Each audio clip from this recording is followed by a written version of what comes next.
সবাইকে প্রণাম, নমস্কার। সাপ্তাহিক কথামৃত পাঠের আয়োজনে সবাইকে স্বাগত জানাচ্ছি।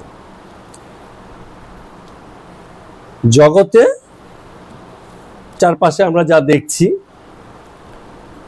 লোকের এটা হচ্ছে মাইন্ডসেট। মাইন্ডসেটটা কি, যে তারা এক্সট্রিমিস্ট বেশি। লোকের মাইন্ডসেটটি এরকম যে তারা এক্সট্রিমিস্ট টাইপ। এক্সট্রিমিস্ট মানে হচ্ছে, এক্সট্রিম মানে কি, চরম,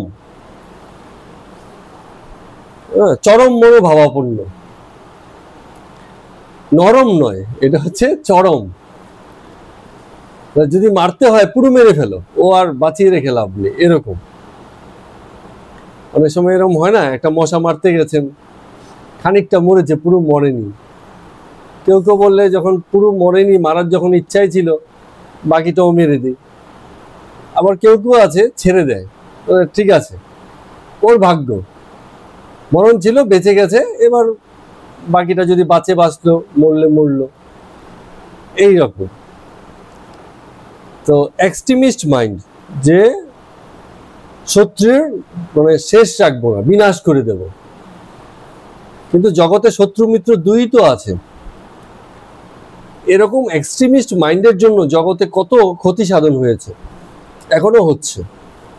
হয় এসপার নয় ওসপার, কিছু একটা চাই তাদের, একদম চরম চাই। হয় ভালো নয় মন্দ, হয় চেতনা না হলে দেহবোধ, হয় বাঁচবে না হলে মরবে, এরকম ভাব। কিন্তু এর বিরোধ করতে হয় খানিকটা। জীবনে যখন ব্যক্তি প্রত্যক্ষ দেখে জীবনকে, মানে বাস্তব অভিজ্ঞতা নিরিখে দেখে, তখন তার অভিজ্ঞতা পাল্টাতে হবে। সে এক্সট্রিমিস্ট হতে পারে না।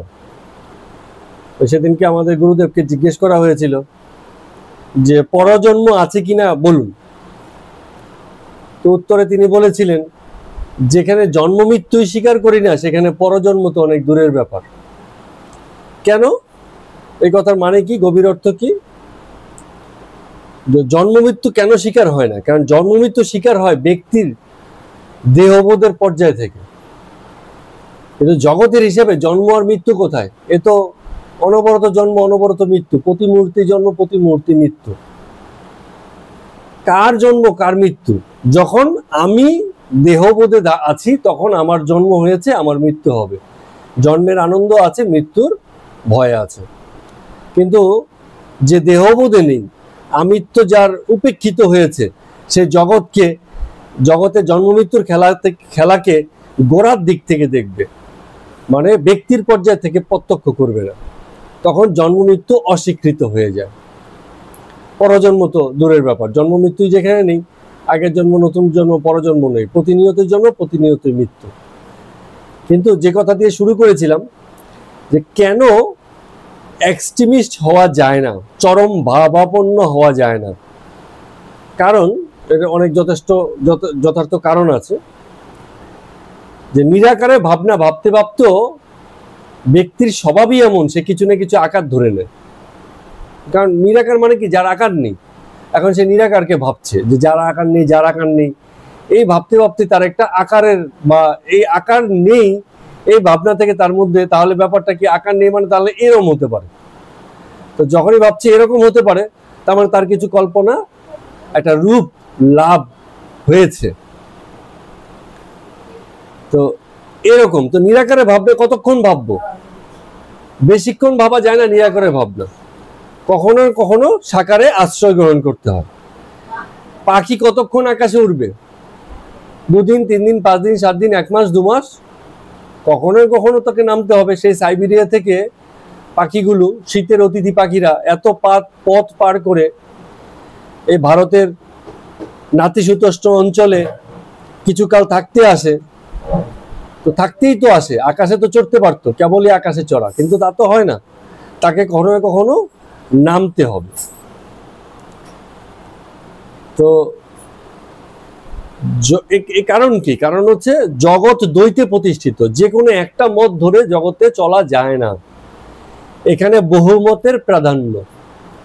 সবার মতেরই গুরুত্ব আছে, এবার ভালো হোক মন্দ হোক সঠিক হোক ভুল হোক যেমনই হোক, মানুষ যখন আসে, অস্তিত্ব যখন আছে, তখন তার বহু মত, বহু পার্থক্য, বহু বৈচিত্র্য থাকবে। তাহলে এক্সট্রিমিস্ট কি করে হওয়া যায়? চরম ভাবাপন্ন কোনোদিনই হওয়া যায় না। তো তাহলে কি হবে? জীবন সুখে দুঃখে থাকবে এই কথা স্বীকার করব, জীবনে চেতনা এবং দেহবোধ থাকবে দুই স্বীকার করব, স্বীকার সবই করব, কিন্তু ঝুঁকে থাকতে হয় চেতনার দিকে। আমাদের অনেক সময় ছোটবেলায় শেখানো হতো, বন্ধুরাই শেখাতো, স্যার যখন মারবে হাতটাকে আলগা করে রাখবি, টাইট করবি না, তাহলে মারটা বেশি লাগবে। তার মানে আঘাতটা একটু কম লাগবে যদি একটু হালকা করে রাখে। ইনজেকশন দেওয়ার সময় বলে এই হাতটাকে নরম করে রাখুন, সহজ রাখুন। আপনি শক্ত করে রাখবেন, সিরিজ ঢুকবে কষ্ট করে, আরো বেশি ব্যথা পাবে। স্বাভাবিক থাকুন, এমনি হয়ে যাবে। জীবন শেখায় এগুলো।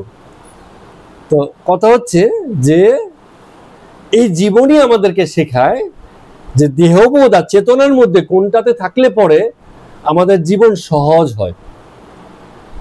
দেহবোধে কষ্টকর হয় জীবন, আর চেতনায় থাকলে জীবন আনন্দদায়ক হয়, জীবন সহজ হয়, জীবন বাঁচাটা সুখের হয়। এই কারণে ঝুঁকে থাকতে হয় চেতনার দিকে, কিন্তু দেহবোধকে স্বীকার করতে হয় যে আমারও খানিক দেহবোধ আছে, সামান্য হলেও আছে, বেশি থাকলে তা অস্বীকার করবো, আমার ভাই একটু বেশিই আছে, তাতে কিছু অসুবিধা নেই। ফলে এক্সট্রিমিস্ট হওয়ার কিছু নাই, সহজ স্বীকারোক্তিটাই ভালো। জীবনের পক্ষে গ্রহণযোগ্য মনোভাব রাখাটাই সবচেয়ে ভালো, যে সব রকমই হতে পারে। তো চলুন আজকের এই প্রারম্ভিক আলোচনা দিয়ে আমাদের কথামৃত পর্ব 101 নম্বর আমরা শুরু করছি। আপনাদের মনে আছে গিরিশ বাবুর ওখানে ঠাকুর রামকৃষ্ণদেব এবং আরো কয়েকজন সজ্জন তারা প্রহ্লাদ নাটক দেখতে গেছিলেন। তো গিরিশ বাবুর সঙ্গে অনেক কথা হচ্ছে, তার মধ্যে একটা খুব উল্লেখযোগ্য কথা ছিল, গিরিশ বাবু বলছিলেন যে আপনি আমাকে আশীর্বাদ করুন যেন আমার অহেতুকী ভক্তি হয়। তো তার উত্তরে রামকৃষ্ণদেব ঠাকুর লম্বা বলেছিলেন, অনেকক্ষণ বলেছিলেন যে অহেতুকী ভক্তি কথাটা বলতে যত সহজ, বিষয়টা অত সহজ নয়। তো সেই আলোচনা গিরিশ বাবুর সঙ্গে চলছে, মাঝখানে কিছু ছেলে ছোকরা এসছেন অল্প বয়সী, তো তাদের সঙ্গেও রামকৃষ্ণদেব ঠাকুর কথা বলছেন। তো গিরিশ বাবু ছিলেন। তো রামকৃষ্ণদেব ঠাকুর বলছেন এই যে ছেলে ছোকরাদের প্রতি আমার একটা আকর্ষণ, ছোট ছোট মানে কম বয়সী, 12, 14, 16, 18 এরম বয়সী। কেন? কারণ জগতের যে আকর্ষণে তখনও ওরা মাথা নোয়ায় না, তখনও মাথা উঁচু করে থাকে, সহজ স্বাভাবিক থাকে। তো ঠাকুর এরকম বলছেন যে ওদের কিছু লক্ষণ আছে, আমি খুব ভালো দেখতে পাই যে ওদের এই কিছু কিছু লক্ষণ আছে খুব ভালো। যেসব ধ্যান করে হয় সেগুলো ওদের ধ্যানের আগেই হয়ে গেছে, এরম লক্ষণ। তার মধ্যে স্বামীজিকে ভীষণই মানে শনাক্ত করেছিলেন কাছের লোক বলে। আরো অনেক বড় গল্প আছে স্বামীজি নিয়ে, এখানে খুব বেশি কথা নেই, আর পরবর্তীতে অনেক কিছু আসবে হয়তো। তো উনি বলছেন, ঠাকুর বলছেন যে এই যে এই বয়সটা, এই বয়সের মধ্যে সবারই কিছু ভবিষ্যৎ চিন্তা এসে যায়। কি এরকম বুদ্ধি এসে যায় যে বাড়ি করব, গাড়ি করব, সম্পদ করব, বউ ছেলে পুলে হবে, হ্যাঁ, এরকম মানে মাথার মধ্যে এসব জিনিসই ঢুকাতে থাকে। তো সমাজ কি করে, পরিবার কি করে, এগুলো মাথার মধ্যে ইনপুট করতে থাকে, ঠিক আছে? ফলে ওদের মধ্যে এইসব স্বপ্ন আস্তে আস্তে ঘটতে শুরু করে। তো ঠাকুর বলছেন যে এদের কাউকে দেখি যে এসবের কোনো মানে টান নেই, সবার নয়, কারোর মধ্যে এগুলো থাকে, কারোর মধ্যে দেখে এগুলো থাকে না। কারো বা বিয়ে হয়ে গেছে কিন্তু স্ত্রীর প্রতিও অত টান নেই, দূরত্ব ভাব, অত মানে একটা আছে না কি যেন বলে জরুকা গোলাম, ওই ধরনের মনোভাব নেই। তো বলছে যে ব্যাপারটা কি জানো, যতক্ষণ পর্যন্ত এই শুদ্ধ সত্য ভাবটা না আসে, রজগুণের আশ্রয় না করে ব্যক্তি, ততক্ষণ পর্যন্ত ভগবানেতে মন স্ত্রী পুরোপুরি হয় না, কোথাও যেন একটুখানি পিছু টান থেকেই যায়। তো এসব কথা শুনে গিরিশ বলছেন যে আপনি আমায় আশীর্বাদ করুন, বারবার কিন্তু বলছেন। আর ঠাকুর বারবারই কথাগুলোকে এড়িয়ে যান, সবার ক্ষেত্রে এড়িয়ে যান, কাউকে বলেন না আসো তো তোমাকে একটু আশীর্বাদ করে দিই, ওরম বলেন না। তো গিরিশ বাবুর উত্তরে তিনি বলছেন যে কই, আমি তো বলিনি, শুধু বলেছি আন্তরিক হলে হয়ে যাবে। বারবার এই কথাটা বলছেন, যা কিছু আছে উপরি উপরি না করে আন্তরিক করো, ঠিক হয়ে যাবে। এই কথা বলে মা আনন্দময়ী বলে বলে তিনি খানিকক্ষণের জন্য সমাধিস্থ হয়ে গেলেন। এত লোক তার মাঝেই সমাধিস্থ হয়ে গেলেন। কিছুক্ষণ পরে আবার সমাধি ভাব ভাঙছেন, যা হয় আর কি, ওনার সমাধি হয়। কিছুক্ষণ থাকার পরে আবার আস্তে আস্তে সহজ অবস্থা শুরু হয়ে যায়। তো যখন চোখ মেললেন, কিছুক্ষণ চুপচাপ থেকে বলছেন গিরিশকে, তোমার এই শান্ত ভাবটা দেখে খুব প্রসন্ন হইয়াছি। শান্ত ভাব মানে হচ্ছে কি, আগের মতো সেই চঞ্চল ভাব। গিরিশের যেমন আগে খুব ডাকাবুকু লোক ছিল, জাদ্রেল রোগ, এই টাইপের লোক ছিল, কিন্তু এখন খুব শান্ত দেখাচ্ছে। বলছেন যে তোমার এই অবস্থাটাই ভালো, সহজ অবস্থাই উত্তম অবস্থা। সহজ অবস্থা কি, এই যে আজকে শুরুতে আলোচনা করলাম, যে জীবনকে, জগৎকে যেমন তেমন হিসেবে নেওয়াটাই ভালো, যা আছে তেমন ভাবে নেওয়াটাই ভালো। এক্সট্রিমিস্ট হওয়া ভালো না, যে চরমে পৌঁছে যাব, এমন যেন না হয়। তো ঠাকুর তোর সেই যে রঙ্গমঞ্চ হচ্ছিল, সেখানে গিরিশ বাবু ম্যানেজার তার ঘরে বসে আছিলেন। তো এমন সময় আরেকজন ভদ্রলোক এলেন, এসে ঠাকুরকে জিজ্ঞেস করছেন যে আপনি কি বিবাহ বিভ্রাট দেখবেন? এখন তো অভিনয় হচ্ছে, শুরু হয়ে গেছে, যেটা শুরুতে বলেছিল।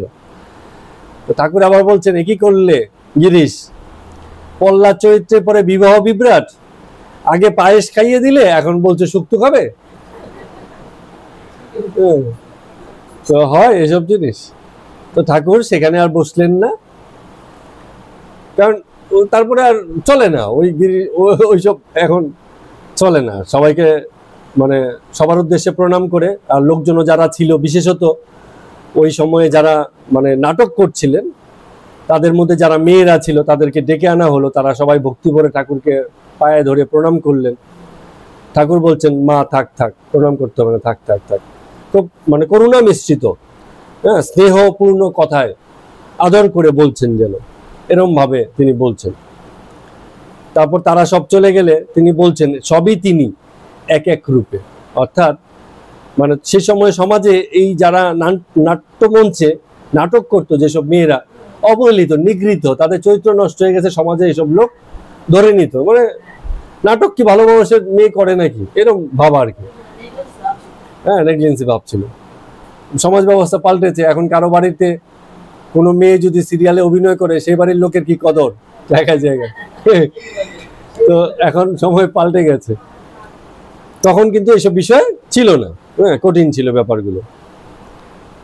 তো ঠাকুর কেন এই কথা বলছেন, যে এই যে নাট্যমঞ্চে নাটক করছে যে মেয়েগুলো, এও ঠিক মানে তারই অংশ। তিনি এই মেয়ে রূপ ধরেই নাটকগুলো করছেন। হ্যাঁ, এই ঘটনা বা এই যা কিছু ঘটছে সব তারই তো আয়োজন। একটা ওই যে বলে না, গাছের পাতা নড়ে না, তার ইচ্ছা ছাড়া গাছের পাতা নড়ে। এই কথার মানে কি? মানে হচ্ছে আজকে যে গাছের পাতাটা নড়বে, খানিক পেকে গেলে যে পড়বে, এর জার্নিটা তো আর আজকে শুরু হয়নি। সেই বীজ থাকতে যখন একে মাটিতে পোতা হয়েছে, এই গাছটা বড় হয়েছে, হতে হতে হতে হতে প্রতিদিনকার এই অগ্রযাত্রাই এই গাছের পাতাটা জন্ম দিয়েছে, গাছের পাতাটা নড়েছে এবং গাছের পাতাটা পড়েছে। তাহলে মানে এক মুহূর্তের সিদ্ধান্ত না, এই সিদ্ধান্তটা, এই জার্নিটা একটা লম্বা। কেউ আজকে মৃত্যুবরণ করেছে, এর মানে এই নয় যে জীবন আজকেই শেষ। জীবন শুরু হয়েছিল অনেক আগে, আজকে দিনটাতে আসবে বলে জীবনটা এতকাল পার হয়েছে, তারপরে গিয়ে আজকে মৃত্যু দিবস। ঠিক আছে? একজন খুব মজা করে বলছিল যে আমাদের প্রতিদিনই শেষ হয়, একদিন আর শেষ হবে না। সেটা কোন দিন? মৃত্যুদিন। মৃত্যুদিনটা আর কমপ্লিট হবে না। আর না হলে যতদিন বেঁচে আছো প্রতিদিনই 24 ঘন্টা করে কমপ্লিট হচ্ছে, কিন্তু মৃত্যুদিন যেদিন হবে, যখনই মরে, আর বাকিটা তো কমপ্লিট হবে না। ঠিক আছে? মজা করে বলেছিল। তো এরকম ব্যাপার। তো সেখানে ঠাকুর সবার থেকে বিদায় টিদায় নিয়ে গাড়িতে উঠলেন। গাড়িতে উঠেই সমাধিস্থ এবং দক্ষিণেশ্বরের দিকে ভক্ত সঙ্গে যাত্রা করে বাড়ি মানে মন্দিরে ফিরলেন। এর বাদে এখন আজকে আমরা আরেকটা মজার অংশে যাচ্ছি, এটা খুব মজার একটা পাঠ। এই সেই দিনটা হচ্ছে শনিবার 27শে ডিসেম্বর 1884 খ্রিস্টাব্দ। 27শে ডিসেম্বর হচ্ছে মানে ঠিক বড়দিনের একদিন পরের দিন। বড়দিন কত? 25শে ডিসেম্বর, 26শে ডিসেম্বর, 27শে ডিসেম্বর। আর শনিবার কেন? কারণ লোকের সাধারণত শনিবার রবিবার করে ছুটি বেশি থাকে, এই জন্য সেই দিনটাতে বেশি আসে। তো যীশু খ্রিস্টের জন্ম উপলক্ষে ভক্তদের অবসর হয়েছে, অনেকেই ওই দক্ষিণেশ্বরে এসছেন, রামকৃষ্ণদেব ঠাকুরকে দেখতে এসছেন, মাস্টার এসছেন, প্রসন্ন এসছেন, অনেকে সকাল সকাল এসে গেছেন। তো সকলেই এসে ঠাকুরের চরণ বন্দনা করলেন। তো সেদিনকে একজন নতুন ভদ্রলোক এলেন, তার নাম হচ্ছে শ্রীযুক্ত সারদা প্রসন্ন মহাশয়। তো তিনি প্রথমবার ঠাকুরকে দর্শন করলেন, এর আগে কখনো আসেননি। তো ঠাকুর মাস্টারকে বললে, কই বঙ্কিমকে কি নিয়ে আসলে? তো বঙ্কিম হচ্ছে বঙ্কিম চট্টোপাধ্যায় নয়, চট্টোপাধ্যায়ের কথা একটু বাদে আসবে। আমিও প্রথমে তাই ভেবেছিলাম, বঙ্কিম মানে কি বঙ্কিম চট্টোপাধ্যায়, কিন্তু না, বঙ্কিম চট্টোপাধ্যায় নয়। সম্ভবত বঙ্কিম চট্টোপাধ্যায়ের সাথে ঠাকুরের সাক্ষাৎ হয়নি কখনো, মনে হয়, জানি না, একবার হলেও হতে পারে, কখনো তো এরকম শুনিনি। সমসাময়িক সে সময় ছিলেন। তো বঙ্কিম হচ্ছে স্কুলের একটা ছেলে, ওই বাগবাজারে ঠাকুর তাকে দেখেছিল, দূর থেকে দেখে বলেছিলেন এই ছেলেটা ভালো, মানে এর ভিতরে কিছু লক্ষণ আছে। ঠাকুরের তো আবার অনেক সময় চেহারা, চোখ এসব দেখে শুনে মনে হয় লক্ষণ, ঠিক আছে। তখন ওই নিশ্চয়ই মাস্টারমশাইকে বলে রেখেছিলেন যে এই ছেলেটাকে একদিন নিয়ে এসো, এরকম। তো ভক্তদের মধ্যে আরো অনেকেই এসছে, কেদার, রাম, নিত্যগোপাল, তারক, সুরেন্দ্র, এরকম অনেকেই এসছেন। তো ঠাকুর কিছুক্ষণ পরে সকল ভক্ত সঙ্গে পঞ্চবটিতে গিয়ে বসলেন। পঞ্চবটি যেখানে আছে সেখানে গিয়ে বসলেন। ভক্তেরা তার চতুর্দিকে ঘিরিয়ে আছে, কেউ দাঁড়িয়ে আছে, কেউ বসে আছে। তখন মাস্টারমশাইকে আবার ঠাকুর আরেক বঙ্কিমের কথা জিজ্ঞেস করলেন, যাকে বলা হচ্ছে বঙ্কিমচন্দ্র চট্টোপাধ্যায়। মাস্টারকে তিনি বলছেন, জিজ্ঞেস করছেন ঠাকুর যে কই বইখানে এনেছো? মাস্টার বলছেন যে আজ্ঞে হ্যাঁ। তো শ্রীরামকৃষ্ণ বলছেন যে আমায় একটু পড়ে শোনাও। সেটা কি বই?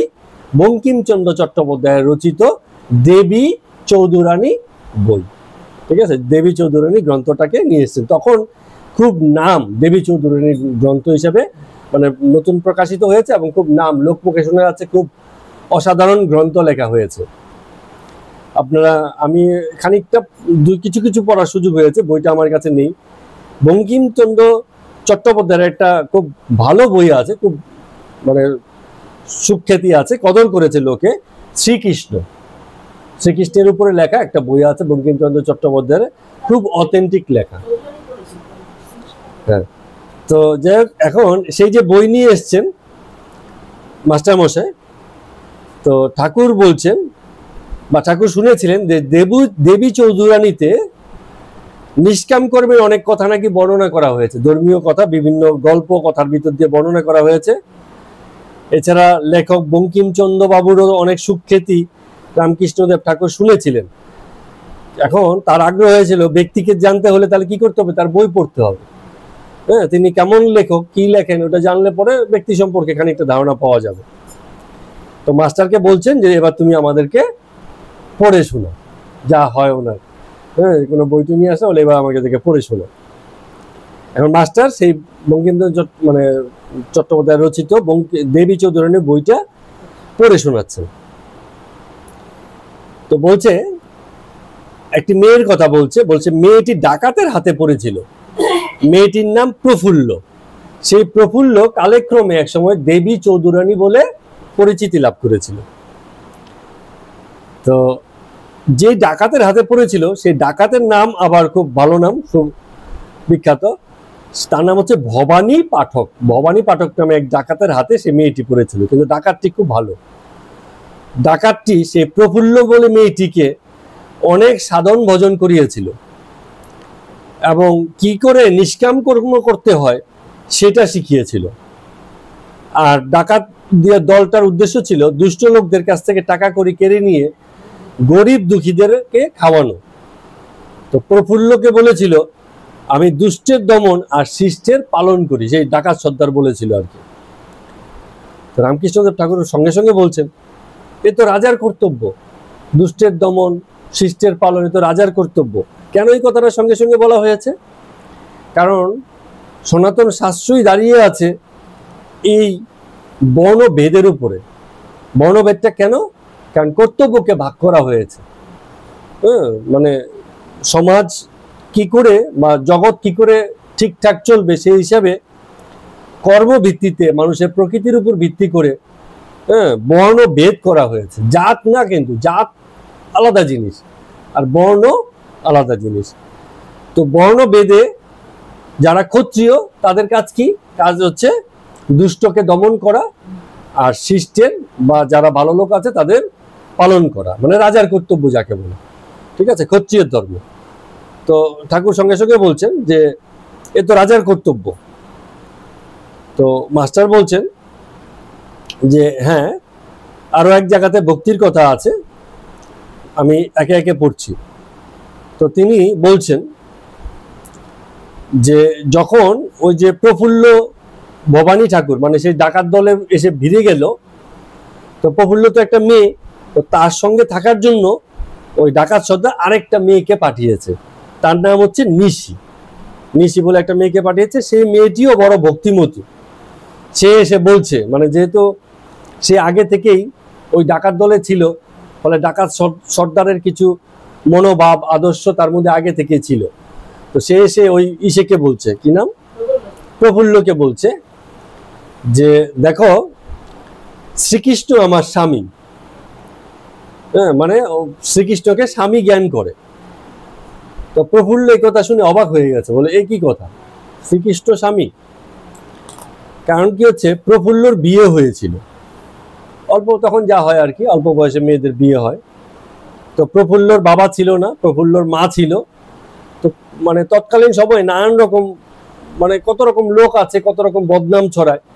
তো কোনোভাবে তার একরকম বদনাম হয়ে গেছিল যে তার যে শ্বশুর বাড়ির যে শ্বশুর বিয়ে হয়েছে কিন্তু প্রফুল্লকে ঘরে তোলে নেয়, বলে না বিয়ে হয়েছে অসুবিধা, তোমার মতো মেয়েকে আমি ঘরে তুলবো না, বার করে দিয়েছিল। এবং তখনই সে ঘুরতে ঘুরতে সে ডাকাত দলে এসে পড়েছিল। তো পরে সেই যে ছেলে, সেই ছেলেকে আরো দুটো বিয়ে দিয়ে দিয়েছে। প্রফুল্লকে ঘরে নেয়নি, দুটো বিয়ে করে দিয়েছে ছেলেকে। কিন্তু প্রফুল্লর এই যে বিয়ে হয়েছিল, স্বামীর প্রতি তার বড় ভালোবাসা ছিল। তখনকার দিনে মেয়েদের মানে স্বাভাবিক বুদ্ধিটাই এরম ছিল, বাপের বাড়িতে 13-14 বছর বয়স কি 10 বছর 12 বছর বয়স শিখিয়ে দিত, যতদিন আছো আমার কাছে আছো ঠিক আছে, স্বামী শেষ ভরসা, শেষ কথা। কারণ তাকে ধরেই বাকি জীবন আবার বাঁচতে হবে, কোনো একটা ঘরে খেয়ে পরে বাঁচতে হবে। মানে এত অভাবের পরিবেশ, এই সংস্কারগুলো এইসব থেকেই ঘনীভূত হয়েছে সেই সময়টাতে। এখন বিষয়গুলো পাল্টেছে, কারণ অভাবজনিত ব্যাপারগুলো মানে পাল্টেছে, স্বাচ্ছন্দ্যের জায়গাগুলো পাল্টেছে, মানুষের চাহিদা বহুমুখী হয়েছে। শুধুমাত্র খেয়ে পরে বেঁচে থাকাই জীবনের লক্ষ্য হয়ে ওঠেনি, অনেক রকম চাহিদার ব্যাপার আছে, কিন্তু সেই সময় সেগুলো ছিল না। তো ছোট্ট কিশোরী প্রফুল্ল সেও জানতো যে জীবনে যদি কাউকে ভালোবাসতে হয় এক স্বামীকেই ভালোবাসতে হবে। এই জন্য স্বামীর প্রতি তার মানে ভীষণই ভালোবাসা। তো নিশি বলছে যে আমাদের যে সর্দার ভবানী ঠাকুর, আমি তার কন্যা, তিনি আমার পিতা, তিনিও আমাকে এক প্রকার সম্প্রদান করেছেন এবং তিনি আমাকে শ্রীকৃষ্ণের চরণেই সম্প্রদান করেছেন। মানে পিতা হয়ে কন্যাকে শ্রীকৃষ্ণের সঙ্গে বিবাহ দিয়েছেন বা শ্রীকৃষ্ণের চরণে সমর্পণ করেছেন, এই জন্য শ্রীকৃষ্ণ তার স্বামী। তো নিশি বলছে যে সর্বস্বই শ্রীকৃষ্ণ। এখন প্রফুল্ল যেহেতু তাদের দলে নতুন ভিড়ে ছিল, সে একটু অবাক হয়ে গেছে, বলছে মানে সেই আবার কিরকম জিনিস, যে সর্বস্ব মানে কি? তখন নিশি বলছে যে রূপ যৌবন প্রাণ সবই শ্রীকৃষ্ণ। আমার যত রূপ তার সকল নিবেদন শ্রীকৃষ্ণের কাছে, যৌবন যা আছে তাও শ্রীকৃষ্ণের কাছে, আমার যে প্রাণ আছে তাও শ্রীকৃষ্ণের কাছে। তো এখন প্রফুল্ল খুব অবাক হয়ে জিজ্ঞেস করছে যে তাহলে শ্রীকৃষ্ণই তোমার স্বামী? তো নিশি বলছে হ্যাঁ, কারণ যিনি সম্পূর্ণরূপে আমাতে অধিকারী তিনিই আমার স্বামী। এই কথাটা আবার তত্ত্বীয় কথা। আমাতে অধিকারী মানে আমি। স্বামী কথাটাকে বাংলায় কি হয়? আমি, মানে আমাকে যিনি অধিকার করে আছেন। মানে কি? মানে আমার সঙ্গে, মানে আপন, আমার যিনি আপন, আমার আমির যিনি আপন, তাকে বলা হচ্ছে স্বামী। এই কথাটা বলছে। তত্ত্বীয় কথা, বুঝে বলেছে না বুঝে বলেছে জানি না, বলেছে, কথাটা সুন্দর বলেছে। তো এগুলো কথা যখন হচ্ছে, তো প্রফুল্ল মানে এসব শুনে দীর্ঘ নিঃশ্বাস ত্যাগ করছে। কেন দীর্ঘ নিঃশ্বাস ত্যাগ করছে? কারণ সে তো স্বামী হিসাবে একটা ব্যক্তি মানুষকে জানে, সে কৃষ্ণকে স্বামী হিসাবে এত সহজেই মেনে নেবে। তার স্বাভাবিক বোধ বুদ্ধি পাল্টে গিয়ে, যাকে কখনো দেখেনি শোনেনি, শুধু কথা শুনে শুনে তাকে স্বামী হিসাবে মানবে, এ হওয়ার নয়। তার কিশোরী মনের মধ্যে এত বড় পরিবর্তন এত সহসাই আসবে না। তাই সে বলছে যে আমি বলতে পারি না। কখনো আবার ইয়েকে বলছে, নিশিকে বলছে, তুমি তো কখনো স্বামী দেখো নাই, তাই বলিতেছ, স্বামী দেখিলে কখনো শ্রীকৃষ্ণকে মনে উঠিত না। তুমি তো স্বামী দেখো না, আমার তো বিবাহ হয়েছে, আমি তো স্বামীকে দেখেছি। যখন ব্যক্তি স্বামী দেখে নিয়েছি, তখন শ্রীকৃষ্ণ স্বামীতে এত সহজে মন আসবে না। তখন নিশি বলছে, শ্রীকৃষ্ণের সকল মেয়েরই মন উঠিতে পারে, কেননা তার রূপ অনন্ত, যৌবন অনন্ত, ঐশ্বর্য অনন্ত। কিন্তু আমি এখনো বলি, হিসাব মতো প্রফুল্লের কথাই ঠিক। কারণ এই যে অনন্ত, অনন্তের ব্যাখ্যা কি? অনন্তের তো কোনো ব্যাখ্যা নেই, যেটা আজকে শুরুতে বলেছিলাম। নিরাকার করে করে হাপিত্তেশ করে মরছি। এই করতে করতে ঠিক কিছু না কিছুকে একটা ধরে ঠিক বসে যাব, বলবো এইটাই আমার নিরাকার। এই যে ধরে নিলাম, ওখানে সাকার হয়ে গেছে। তো অনন্তের কোনো ব্যাখ্যা নেই। অনন্তের বিপরীত শব্দ কি? প্রজ্ঞা না চিন্তা? কে বলবে? অনন্ত, এটা সুন্দর শব্দ আছে, শান্ত। তালব্যস্য একা নয়তান্ত নয়, ওই শান্ত মানে হচ্ছে নীরব, আর দন্তস্য একা নয়তান্ত। শান্ত মানে হচ্ছে অনন্তের বিপরীত। অনন্ত মানে যার শেষ নেই, আর শান্ত মানে যার শেষ বা সীমা আছে, তাকে বলা হচ্ছে শান্ত। ঠিক আছে? তো এখন মানে মজার বিষয় আর কি, যে অনন্তের গল্প বলছে সে অনন্তকে দেখেছে কিনা জানি না, কিন্তু যে শান্তকে দেখেছে সে অনন্তের গল্প আর নিতে পারছে না। তো এই যে নিশি, এই নিশি হচ্ছে ভবানী ঠাকুরের চেলা, মানে মেয়ে চেলা আর কি। চেলা মানে মানে শিষ্য, সাগ্রেদ বলে আর কি। তো প্রফুল্ল নিরক্ষর, ফলে এই যে তত্ত্বীয় কথা, এসব কথা সে উত্তর দিতে পারলো না। তো এসব কথা কি করে সে উত্তর দিবে? মানে হিন্দু ধর্ম প্রণেতারাই অনেকে উত্তর ঠিক করে জানে না। হিন্দু ধর্ম যারা করেছে এসবের ব্যাখ্যা তারাও অনেকে ঠিক করে দিতে পারেনি। তো জগদীশ্বর হিন্দুর হৃৎপিঞ্জরে শান্ত শ্রীকৃষ্ণ, এই যে কথাটা বলছে, এটা খুব সুন্দর কথা। দেখুন, সেই অনন্ত ব্রহ্মকে আমরা জানতে পারি না, আর তাই জন্যই শ্রীকৃষ্ণে মন লাগিয়ে বসে থাকে। তার একটা শান্ত রূপ আছে। আমরা বলেছি শ্রীকৃষ্ণ কেমন? কৃষ্ণবরণ, কৃষ্ণবরণ। ঠিক আছে? তার বাঁশি আছে, তার খোপায় কি থাকে? ময়ূরপুঞ্জ থাকে। ঠিক আছে? তো নারীশ্বর মানে অর্ধেক নারী অর্ধেক পুরুষ, এরকম হয়। অর্ধেক রাধা অর্ধেক কৃষ্ণ, অর্ধেক শ্যামা অর্ধেক শ্যাম, এরকম ভাব। তো এই যে আমরা একে কিছু রূপে জেনেছি, রূপ কিসের খেলা? জগতের খেলা। তার মানে কি হচ্ছে, সেই অনন্ত ব্রহ্ম শ্রীকৃষ্ণে এসে শান্ত হয়ে গেল। শান্ত মানে হচ্ছে তাকে তখন আমরা বুঝতে, শুনতে, দেখতে মানে পারলাম, আমাদের বোধযোগ্য হলো। তো এবার ইসে বলছে যে তোমার শ্রীকৃষ্ণ তোমার কাছে যত শান্ত, শান্ত মানে কি? মানে তুমি যতটা দেখেছো, আমার স্বামী আমার কাছে তার থেকেও বেশি শান্ত, কারণ তাকে আমি ধরেছি, ছুঁয়েছি, এত কাছে থেকে দেখেছি। তাহলে সেই কোথায় শ্রীকৃষ্ণ আর মানে কোথায় মানে সাক্ষাৎ স্বামী? তো দুয়ের মধ্যে পার্থক্য তো হয়েই যাচ্ছে। মানে প্রফুল্ল প্রথম পর্যায়ে মানতে পারছে না এই যে শ্রীকৃষ্ণকে যেই জায়গা থেকে জীবনে বসানো যাচ্ছে, এই কথাগুলো সে মানতে পারছে না। তো বলছে যে হিন্দু মেয়ের প্রতি দেবতা, আর এইটা অন্যান্য ধর্ম বা সমাজে থেকে হিন্দু সমাজে অনেক বেশি উৎকৃষ্ট আসন পেয়েছে, কারণ যেহেতু ওই শ্রীকৃষ্ণকে দেখার বা বোঝার উপায় নেই, এই জন্য স্বামীকেই মানে পতিকে দেবতা হিসেবে নির্ধারণ করা হয়েছে। তো প্রফুল্ল এসব বলল বটে, কিন্তু তার যে গভীর তত্ত্বগুলো আছে সেগুলোর কিন্তু কোনো উত্তর দিতে পারলো না। মানে নিশি যেসব কথাগুলো বলছে সেগুলোর উত্তর তার কাছে জানা নেই। তো এবার নিশি বলছে যে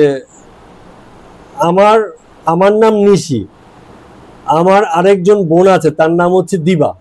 মানে নামগুলো সুন্দর রেখেছে, দিবা নিশি। দিবা মানে হচ্ছে দিন, নিশি মানে হচ্ছে রাত। ওই বোন কি নিজেরই বোন জানি না, এখানে কিছু লেখা নেই। হয়তো সেও মানে সেই ডাকাত সর্দার কোথাও থেকে উদ্ধার করে নিয়ে এসছে, ওখানেই থাকে। হ্যাঁ, শিষ্যই হবে। হ্যাঁ, তো কারো যেসব মেয়েদেরকে কুড়িয়ে নিয়ে আসে তাদের একটা করে নাম দিয়েছে। হ্যাঁ, যে তোর নাম দিবা, তোর নাম নিশি, সুন্দর নাম দিয়েছে। তো বলছে যে দিবাকে একদিন আলাপ করিতে লইয়া আসিব, কিন্তু যা বলিতেছিলাম শোনো, ঈশ্বরই পরম স্বামী, স্ত্রীলোকের প্রতি দেবতা, কিন্তু শ্রীকৃষ্ণ সকলের দেবতা। হ্যাঁ, আর তুমি যা বলছো তাতে দুটো দেবতা হয়ে যাচ্ছে, তোমার প্রতি এক দেবতা, আবার শ্রীকৃষ্ণ আরেক দেবতা। দুটো দেবতা হতে পারে না, হলে একজনই দেবতা হবে। হ্যাঁ, তোমার স্বামীরও সেই দেবতা যে তোমার দেবতা, মানে একজনই আছে যে সবার দেবতা। এখন তুমি যদি বলো স্বামীও দেবতা, তুমি শ্রীকৃষ্ণকেও মানছো, স্বামীকেও মানছো দেবতা রূপে, দুই হতে পারে না, তাহলে দ্বন্দ্ব এসে যাবে। ঠিক আছে, দেবতা একজনই, স্বামী সহযাত্রী, চলো একই দেবতাকে দুজনেই মানছি। ও এরকম। তো হ্যাঁ, তো এখানে সুন্দর একটা কথা বলছে প্রফুল্ল, বলছে আমাদের এই ক্ষুদ্র প্রাণ আর এই ক্ষুদ্র প্রাণে ক্ষুদ্র ভক্তি, একে এরকম দুভাগ করে দিলে আর থাকে কতটুকু? তার দরকার নেই, একজনকেই দাও, মানে সেই শ্রীকৃষ্ণকেই দাও, এরকম একটা কথা বলছে। তো প্রফুল্ল বলছে ও মা, একই কথা, মেয়ে মানুষের ভক্তির কি আর শেষ আছে? স্বামীকেও ভক্তি করলাম, ঠাকুরকেও করলাম, কি আছে? তখন নিশি বলছে না না, তুমি ভুল বুঝছো, ভালোবাসা আর ভক্তি এক জিনিস তো।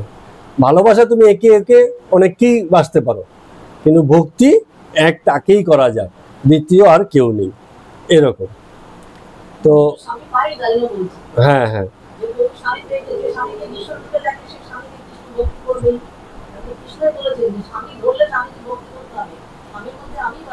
আমি বাস করি।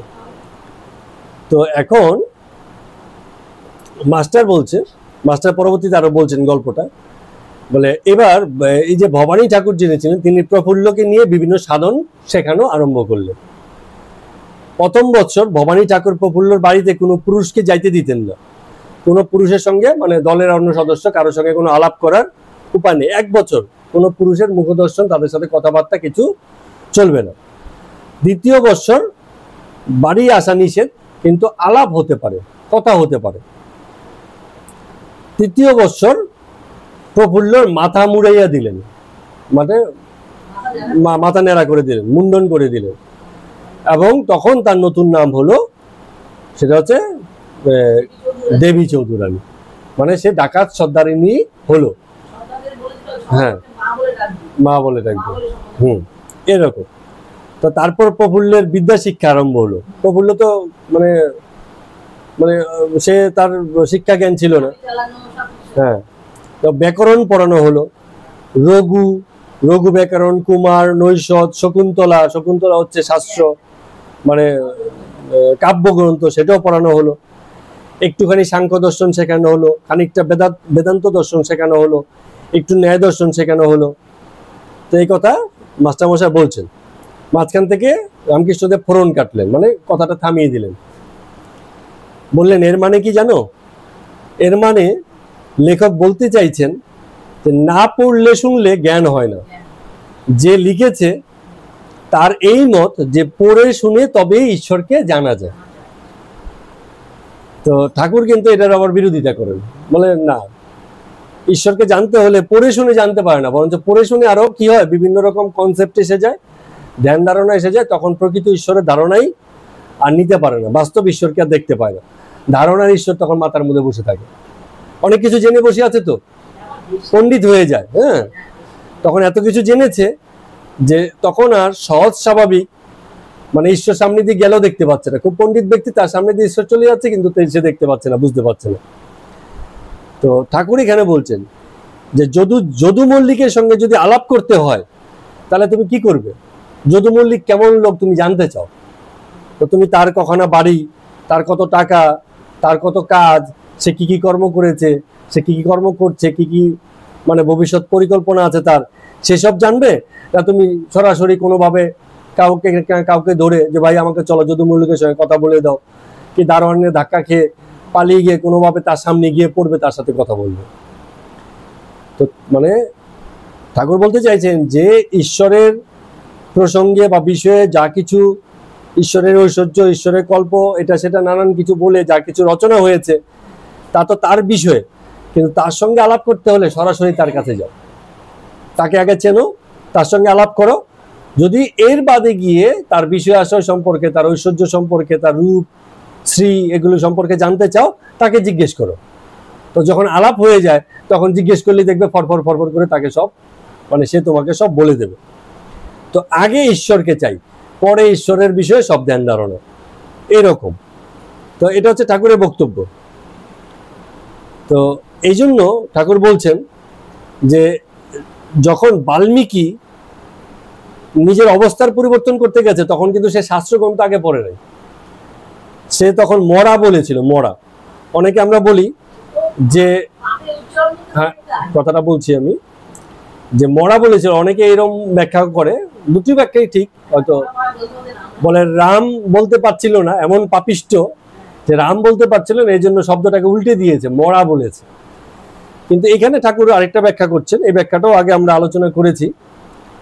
ম মানে কি, গীতাতে এই কথাটা আছে, ম মানে হচ্ছে আমি, আমি মানে কি পুরুষোত্তম, ঠিক আছে। আর রা হচ্ছে তার ঐশ্বর্য বা সম্পদ।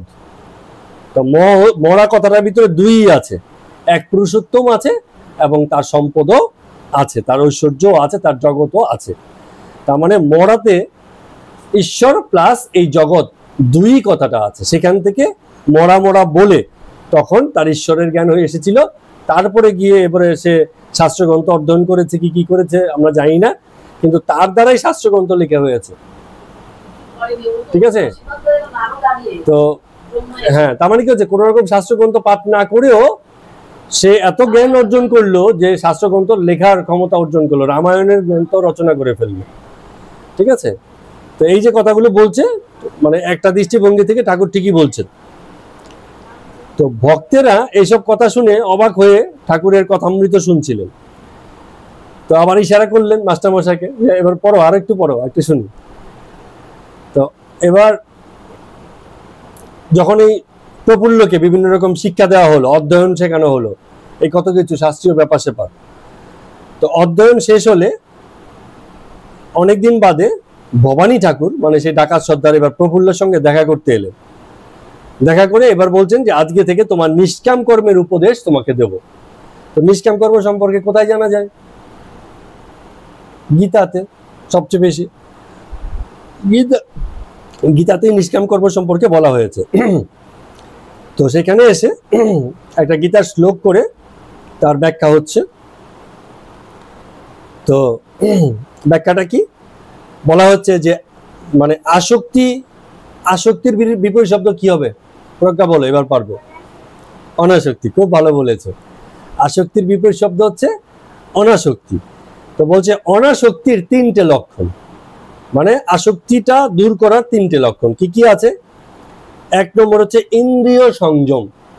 আমাদের যে দেহান্দ্রিয় আছে ইনক্লুডিং মন,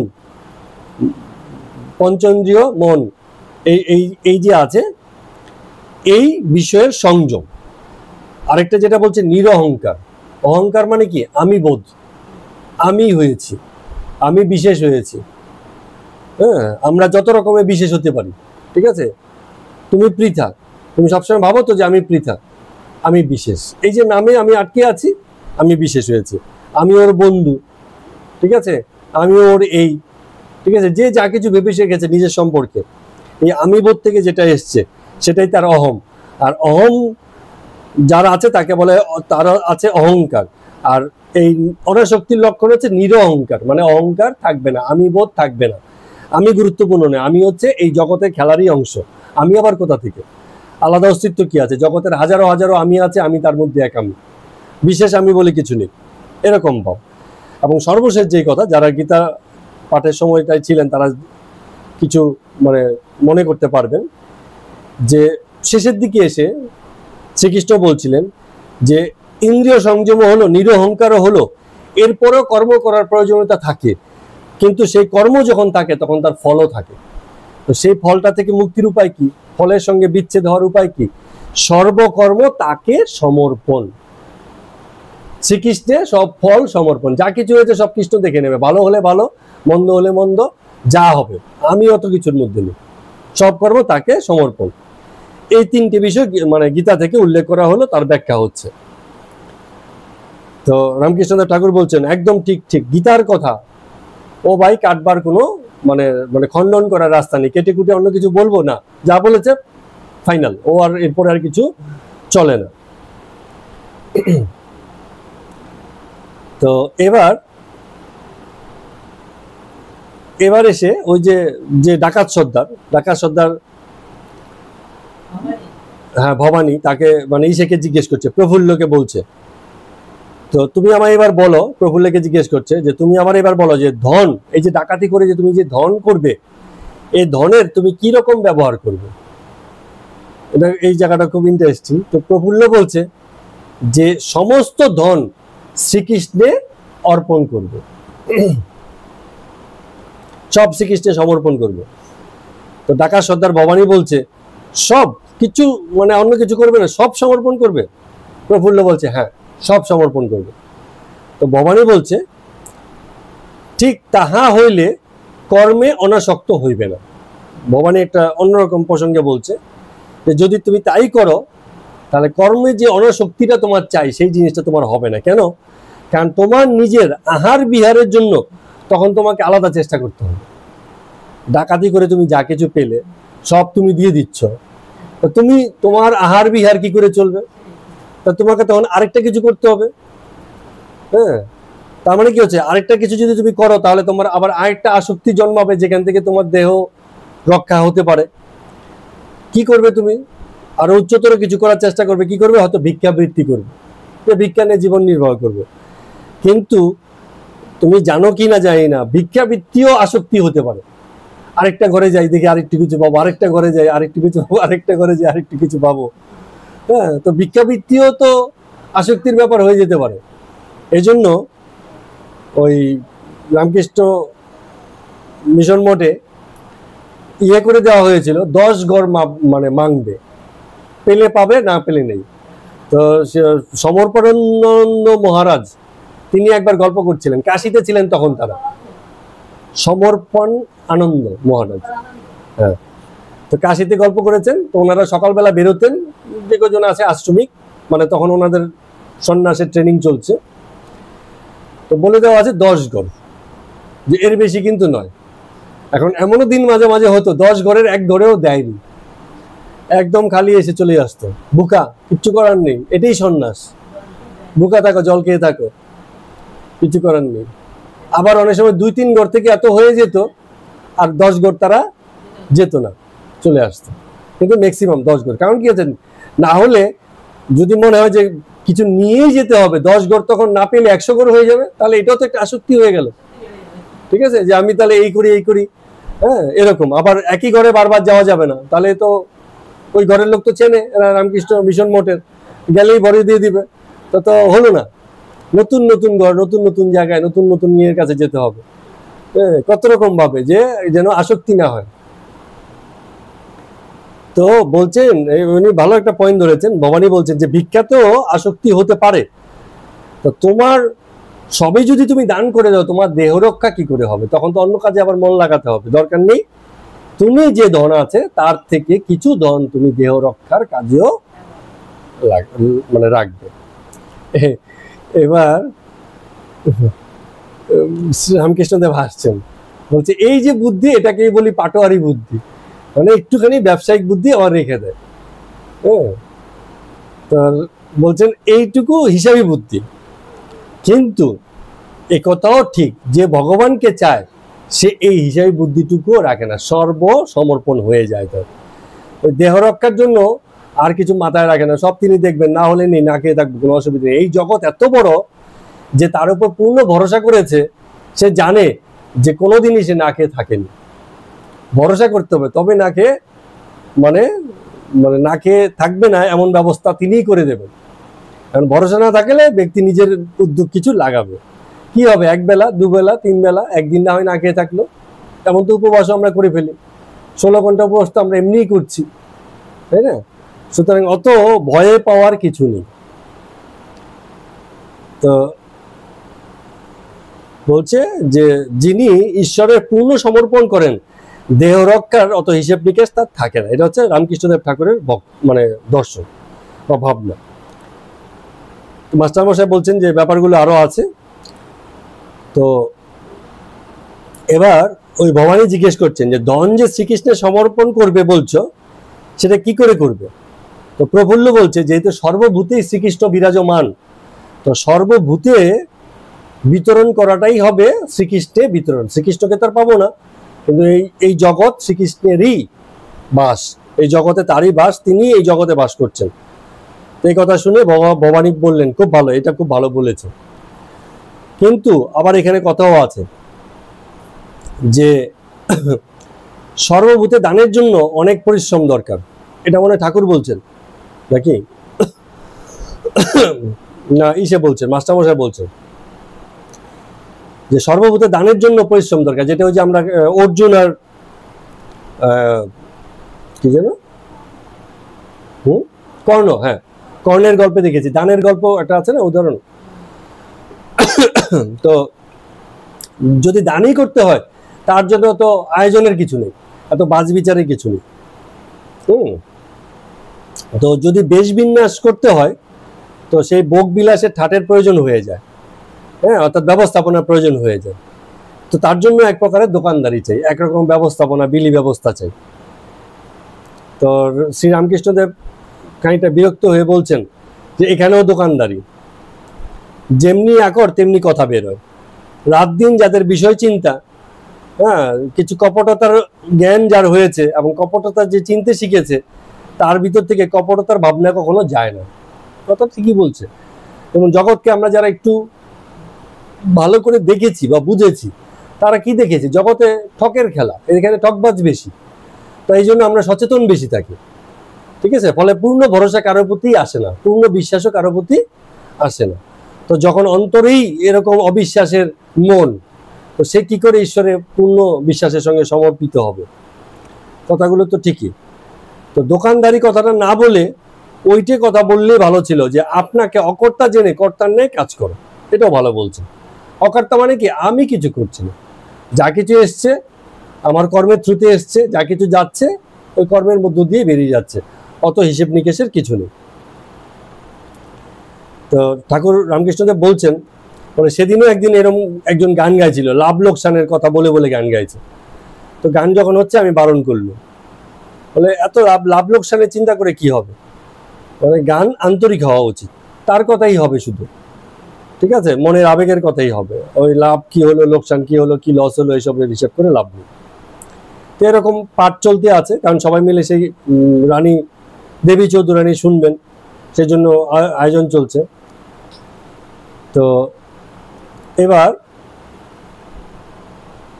দেবী চৌধুরানী গঙ্গা বক্ষে বজ্রার উপর বসে আছেন নৌকুতে, বড় নৌকুতে, বজ্রা মানে ছোট নৌকো না, বড় নৌকো, হ্যাঁ, বজ্রার ছাদে বসে আছেন, দেবী চৌধুরানীও বসে আছেন, আর সখী দুজন বসে আছেন। সখী দুজন কে? ওই দিবা, হ্যাঁ, দিবা নিশি, নাম ভালো করেছে, হ্যাঁ, যা কারো দু বোন থাকলে এরকম নাম দিয়ে দিতে পারে, কারো নাম দিবা, কারো নাম নিশি। তো এখন সেখানে দেবী বলছেন, এবার দেবীর জ্ঞান হয়ে গেছে, তার মানে তিনি এখন উচ্চ পর্যায়ে প্রতিষ্ঠিত। দেবী বলছেন, যেমন ফুলের গন্ধ ঘ্রাণের প্রত্যক্ষ, সেইরূপ ঈশ্বর মনের প্রত্যক্ষ হন, ঈশ্বর মানস প্রত্যক্ষের বিষয়। এটার অর্থ কি? অর্থ হচ্ছে যেমন যেখানে ফুল আছে দূর থেকে বোঝা যাবে না, কাছে গেলে সেটা গ্রানটা পাওয়া যায়। তো যেখানে মন আছে সেখানে ঈশ্বর আছে। কথাটা একবারে মানে ব্যাটিক কথা নয়, কথাটা ঠিক। কারণ কি, কোন মন ঈশ্বরকে ভাবে?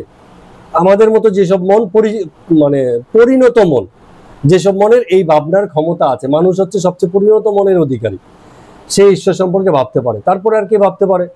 মানুষের কাছাকাছি বুদ্ধি আবেগিক বৈশিষ্ট্য রাখে এমন যেসব প্রাণী আছে, বানর, হনুমান, ঠিক আছে, হনুমানকে তো বড় ভক্তই বলা হয়েছে, ঠিক আছে। এখন তো কুমিরের মধ্যে এইসব বুদ্ধি শোনা যায়, হ্যাঁ, মানে কি বলে, প্রসাদ বুঝি কুমির পাওয়া গেছে। প্রসাদ বুঝি কুমির মানে পুকুরে, মন্দিরের পুকুরে একটা কুমির বসবাস করতো, ছেড়ে দেওয়া হয়েছিল, সাউথে, মারা গেছে, আগের গল্প। তো সেই কুমিরটা যতকাল বেঁচে ছিল মন্দিরে প্রসাদ ভক্ষণ করে খেয়ে বেঁচেছিল, অথচ তার মেকানিজম তো তা না। কুমির তো মাংসাশী প্রাণী ছাড়া তার শরীরই তো সেভাবে গঠিত নয়, তারপরেও বেঁচেছিল, এরকম ভক্ত। এখন আমরা কি করে জানবো কুমিরের সেই মানে বুদ্ধিভিত্তিক স্তর কোন জায়গাতে আছে? সে এরকম ঈশ্বরের কোনো ধ্যান ধারণা রাখে কিনা? কুকুরের মধ্যে থাকতে পারে, খুব ভালো। মানুষের সংস্পর্শে যারা থাকে সেসব প্রাণী, হাতির মধ্যে থাকতে পারে। মানুষের সংস্পর্শে যেই এসছে তার বুদ্ধিভিত্তিক স্তর অনেক উপরে উঠে গেছে, কিন্তু সবাই নয়। বাড়ির মুরগিটির নাও হতে পারে, একটা সাপ পোষালে কি বেজি পোষালে সেটা নাও হতে পারে, হ্যাঁ, সবার মধ্যেই থাকবে তা কিন্তু মানে নেই, যেমনই হোক, হ্যাঁ। তো তার মানে কি হচ্ছে, যেখানে শুদ্ধ মন থাকবে সেখানে ঈশ্বরের বাস থাকবে। কথাটা কিন্তু মানে এক অর্থে ঠিক, কিন্তু মাস্টার মশাই বলছেন যে না, রামকৃষ্ণদেব ঠাকুর এটার একটু বিরোধিতা করে বলছেন না, সব মনে ঈশ্বরের বাস হতে পারে না, সব মন ঈশ্বরকে দেখতে পারবে না। মন হলেই যে ঈশ্বরকে দেখতে পাবে, মনই যোগ্যতা ঈশ্বর দর্শনে, তা না। কি মন দেখতে পারে? শুদ্ধ মন না হলে ঈশ্বর দর্শন হয় না। মানে এখানে একটা মানে কন্ডিশন বা শর্ত আরোপ হয়ে গেল। গীতাতেও আছে, বলছে তাকে আশ্রয় করো তোমার মুক্তি ঘটে যাবে।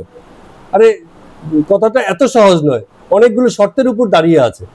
তুমি যে তাকে আশ্রয় করবে, তুমি কোন কোন শর্তের উপর দাঁড়িয়ে আশ্রয় করছো সেগুলো গুরুত্বপূর্ণ, সেসব না হলে মুক্তি নেই, এরকম ব্যাপার।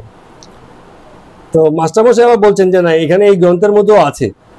তো পরে আবার সেই কি যেন নাম, ওই যে দেবী চৌধুরানী বলছেন যে মন দিয়ে তাকে প্রত্যক্ষ করা চাই বটে, মানে যায় বটে, কিন্তু তাতেও একটা দূরবীন চাই, মানে একটা দূরবীন লাগবে যদি আমরা দেখতে চাই। এই দূরবীনের নাম হচ্ছে যোগ। গীতায় যেমন বলেছে 3 রকমের যোগ আছে, জ্ঞানযোগ, ভক্তিযোগ, কর্মযোগ। এই 3 রকমের যোগ করে মনের মধ্যে সেই যোগের দ্বারা দূরবীন স্থাপন করলে অত দূরের যে ঈশ্বর তাকেও খুব কাছে দেখা যাবে।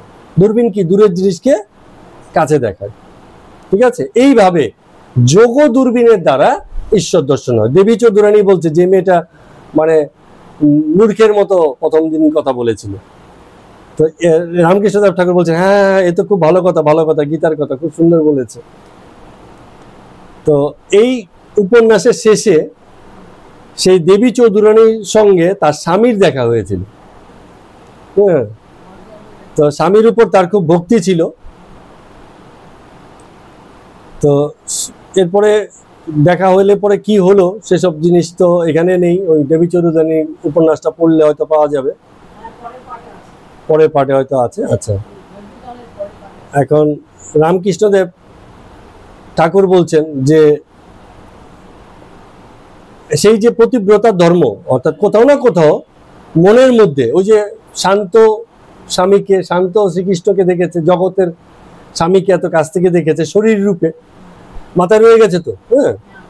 তো এত কিছু করেও সেই পতিব্রতার যে ধর্ম, হ্যাঁ, সেটা যায়নি, এরকম একটা মানে কথা ঠাকুর বলছেন।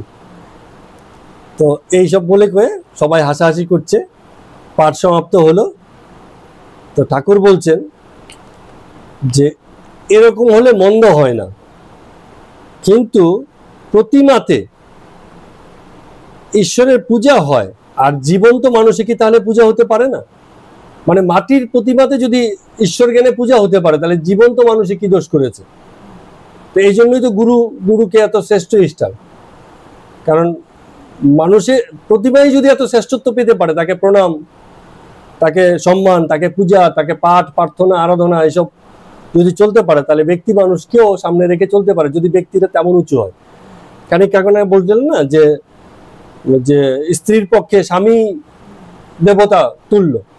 কোন স্বামী? যেই স্বামী সেই দেবতার গুণগুলো রেখেছে। যে মদ্যপ স্বামী, হ্যাঁ, সব স্বামী নয়, ঠিক আছে। যে স্বামী সেই গুণ রেখেছে তিনি দেবতা তুল্য, এবং স্ত্রী তাকে স্বামীর জ্ঞানে তাকে রাখতে পারেন, মান্যতা দিতে পারেন। তো এইভাবে মানে এগুলো এই আজকের এই দেবী চৌধুরানী পাঠের মধ্যে দিয়ে আমাদেরও খানিকটা পড়া যেন হয়ে গেল, কিন্তু বিষয়টা হচ্ছে এর ভিতর দিয়ে একটা শিক্ষা আছে, জগতে শিখতে। একটা বিষয় তো খুব মজাই লাগলো, এইখানে এই জায়গাটা এসে বলছে না যে সবই যদি তুমি দান করে দাও তাহলে তুমি নিজে খাবে এটা কি, এই জায়গাটাও ঠিক আছে, ঠিক আছে। দেহ রাখার জন্য কিছু, ওই যে লুট করে আনা জিনিস তার থেকে কিছু নিজের জন্য রাখতে হবে, যাতে পরের দিন আবার লুট করতে যাওয়ার শক্তি সামর্থ্য বল, এই লোকবল, এগুলো যেন তুমি তোমার কাছে থাকে, না হলে একদিনে নিয়ে তো শেষ হয়ে যাবে। যে এই লুটের সম্পদ আমি খাবো না, এরকম ছুট মাগ রাখলে তুমি লুট করার যোগ্য থাকবে না, জগতের সেবাও তুমি করতে পারবে না, তোমাকে দিয়ে কর্মযোগ্য হবে না। ঠাকুর এই কথাটাকে খুব ভালো বলেন যে এই লুটের অন্ন দিয়ে আমি নিজে খাই না, আমি নিজেকে খাওয়াই, যাতে আমাকে দিয়ে আরো কিছু কাজ হয়।